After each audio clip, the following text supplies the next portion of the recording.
Kwa jina la Mwenyezi Mungu mwingi wa rehema mwenye kurehemu, sifa njema ni zake, naye tu pekee ndio mwenye kutegemewa, naye tu pekee ndio mwenye kutakwa msaada, naye ndiye pekee mwenye sifa zote ambazo hakuna kiumbe mwingine yoyote mwenye sifa zaidi yake. Basi kwa kuanza hapa pa kwenda mbele, wanafunzi nitakaokuwa wanafundisha hapa basi ndio wale ambao nitakaowafundisha pekee Baratia, kwa maana siwezi kuwa nakwenda alafu nazuia wengine kwamba subirini nifundishe na hao wasogee pale mlipo. Hapana, leo ni siku ya kwanza kabisa ya kuanza kuwafundisha Baratia kwa kila mwanafunzi ambaye anasoma private kuhusiana na elimu ya Baratia. Sasa enyi wanafunzi wangu, Mwenyezi Mungu awajalie nyie na awajalie msaada katika kuyasoma majina haya, nyie ikiwa ni pamoja na mimi. Basi wote Mwenyezi Mungu atujalie mafanikio na atuzidishie mafanikio. Wale ambao tuna experience na majina haya na wale ambao hamna experience na majina haya, basi muweze kujifunza kwa sheria zake na taratibu zake na kwa hali zake. Hapo mwanzo nilishazungumzia taratibu na sheria za majina haya, lakini kuanzia hapa kwenda mbele basi tutakuwa tunazungumzia majina haya na jina moja moja lina maana gani na faida zake. Hivyo kwa kuanza,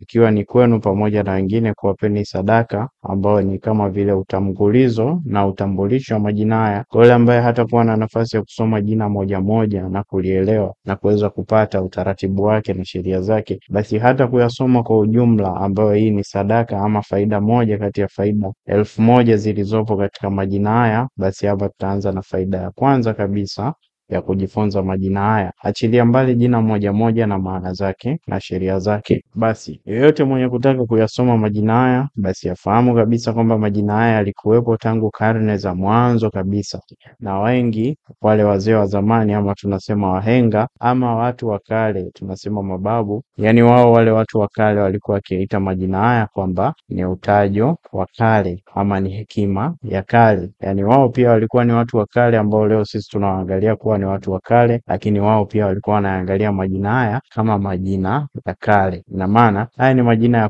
kwanza kabisa katika kufundishwa mwanadamu uwezo na ability ya Mwenyezi Mungu, ikiwa tu atayajua majina haya na kuweza kuyasoma majina haya kwa ufasaha na kwa usahihi zaidi. Hivyo basi mwenye kujifunza majina haya anatakiwa yafahamu kabisa kwamba majina haya jina lingine huwa yanaitwa mkataba wa kale, ama kwa jina lingine pia yalikuwa yakiitwa mkataba mtukufu, ama majina lingine yalikuwa yakiitwa siri iliyolindwa, ama majina mengine yalikuwa yakiitwa hazina iliyojificha, pamoja na kiberiti chekundu. Majina haya yamepewa sifa nyingi kulingana na uwezo wake na ufanisi wake wa kufanya mambo mengi sana katika dunia ambayo hata mwanadamu alikuwa afikirii kama yanawezekana kufanyika, kwa kutaja tu majina ambayo ni majina ya Mwenyezi Mungu ambayo ni asili ya kale sana. Basi haya majina yalikuwa tajwa na wahenga, lakini vile vile wale ambao walikuwa ni wakongwe walikuwa wakiyataja, ambao walikuwa wamefundishwa hekima yake na Mwenyezi Mungu, lakini vile vile akaja kumfikia mpaka Nabii Suleiman, yeye mnamuita King Solomon son of David, amani iwe juu yao wote na baba yake.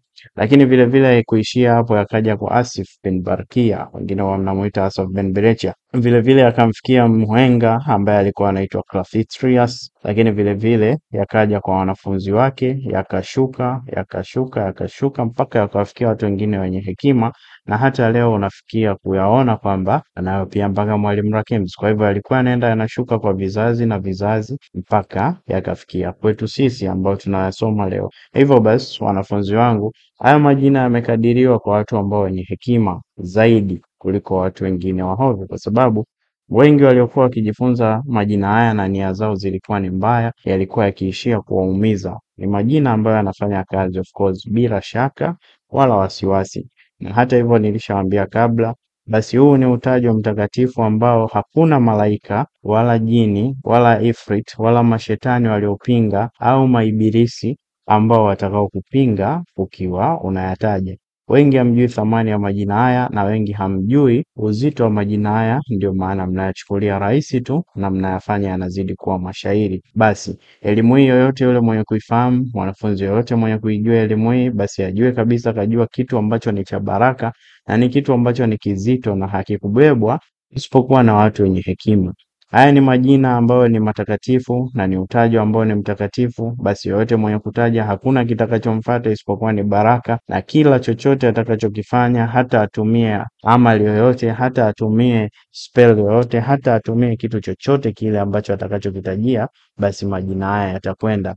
Iwe ni mtu unatengeneza dawa, basi majina haya yatakwenda. Iwe ni mtu unaita khudam, basi majina haya yatafanya. Iwe unafanya kuponya na iwe unafanya jambo lolote lile, basi majina haya huwa yanafanya. Kwa hiyo yule atakayejifunza pack ambayo ni sahihi zaidi ya kuita, ziko pack tofauti tofauti. Wengi wenu mnakuwa mnasoma pack ambazo ni za kuburuza, kitu ambacho sio kizuri. Kwa hiyo yote yule mwenye kusoma majina haya kwa ufasaha zaidi, basi atafanikiwa kwa nafasi kubwa sana. Ikiwa mmoja wenu atayasoma popote pale, akiwa tukazingatia mwili wake uko msafi na eneo hilo analolisoma ni safi, lakini vile vile akiwa na nguo ambazo ni safi, alafu akachoma chochote kile ambacho kinanukia vizuri, whether ni udi, ubani ama chochote ambacho yeye anaona ni kizuri na marashi, na akakaa chini na akamchukua mtu ambaye mwenye uwezo wa kuona. Kuna watu ambao wana uwezo wa kuona, wamezaliwa hivyo, na kuna watu ambao hawana uwezo wa kuona. Kwa hiyo yule mwenye uwezo wa kuona, ikiwa utamkalisha chini, ukamwekea mbele yake kioo ambacho kinakuwa kiko polished, yani kile kioo ambacho kinaonyesha reflect yake, basi hakuna shaka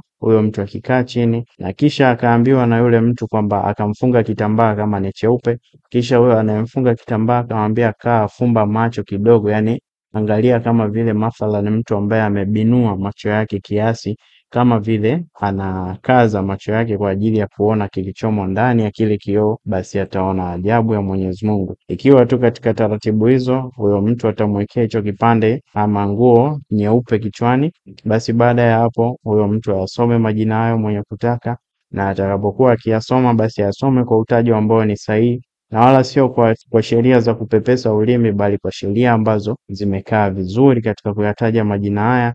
Basi yoyote atakayemtaka, iwe ni mfalme katika majini, iwe ni mtumishi katika majini, au chochote kile mtu anachotamani kuweza kukiona ama kukijua, basi kitakuja na kitajibu maswali anayokuwa anauliza huyo mtu. Basi hii ndiyo mwanzo kabisa na ndio ujuzi wa wanasayansi wengi ambao wanazungumzia sayansi ya kiroho waliokuwa wakipitia karne hizo katika kusoma kibiriti cha moto, ambacho hichi ni kibiriti kinachozungumzia majina matukufu 28 ya Mwenyezi Mungu, kama vile ilivyokuwa siku za mwezi katika maisha ya mwanadamu kupo na kujaa kwa maji, huko katika daraja 28, lakini pia katika mzunguko wa mwezi upo katika hali 28. Hivyo basi yoyote mwenye kujifunza majina haya, basi atayaona maajabu ya Mwenyezi Mungu. Pendipo utakapomkalisha chini huyo mtu aweze kuona kile ambacho unataka kukiona, basi ama kwa hakika atakiona, na iwe tu kwa sheria moja kwamba yule mtu aliyekaa pale chini ni mwenye ability ya kuweza kuona. Barahati ya barahati ya barahatihin barahatihin kariri kariri karirin karirin tatliya tatliya tatlihin tatlihin turan turan turanin turanin. Hii ni Rakimz Spiritual, mpaka wakati mwingine.